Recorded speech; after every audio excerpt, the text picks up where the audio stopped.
Your pridefulness comes from the fact that you're an insecure man. This is something that came to me a little while ago, something that I was kind of ruminating on, and it's that realization, this revelation came to me that all your pridefulness comes from the fact that you are insecure, which doesn't really make sense. It sounds like they're completely opposite things, right? To be kind of prideful and arrogant about something is the complete opposite about being insecure. But the things that you are prideful and arrogant about comes from the fact that you are insecure about other things, or that you're insecure about that thing in general. Let's take physical fitness or your strength or your physique, for example, that you put so much importance and emphasis and pride in the fact of how strong you are, how much weight you lift, how big your muscles are, how shredded and carved out your abs are. And you most likely put so much emphasis and hold so much pride in those things because you're insecure that inside you're not that strong, you're not that big, you're not that carved out, and you don't have as nice of a physique as you think you do. Or let's say you used to be fat or super skinny or super weak and you still feel like that inside.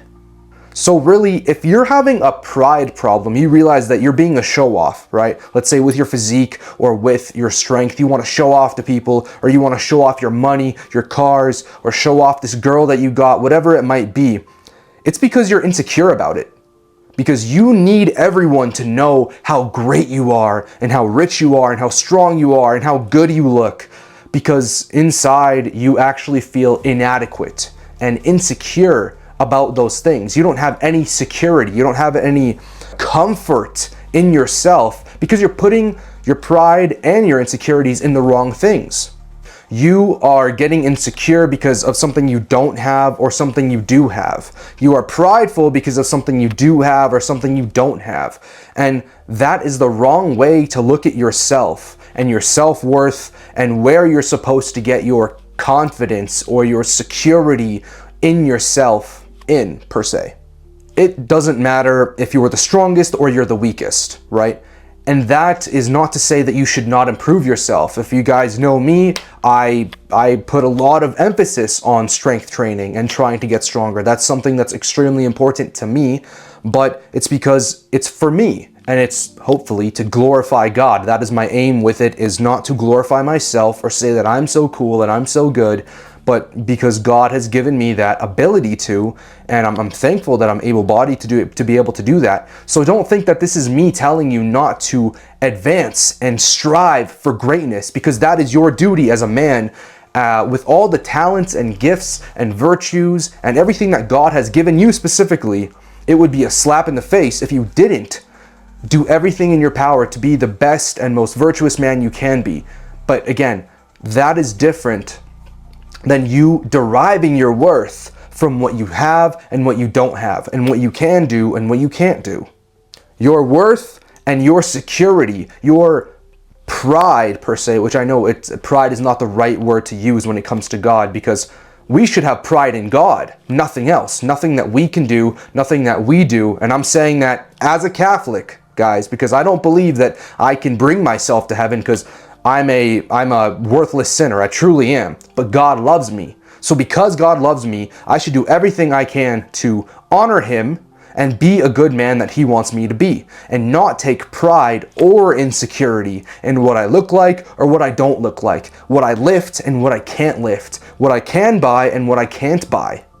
So that's something I realized, is that I'm so prideful in the things that I want to show off. I want you to know that I lift this. I want you to know that I have this channel, that I have this, whatever's going on, right?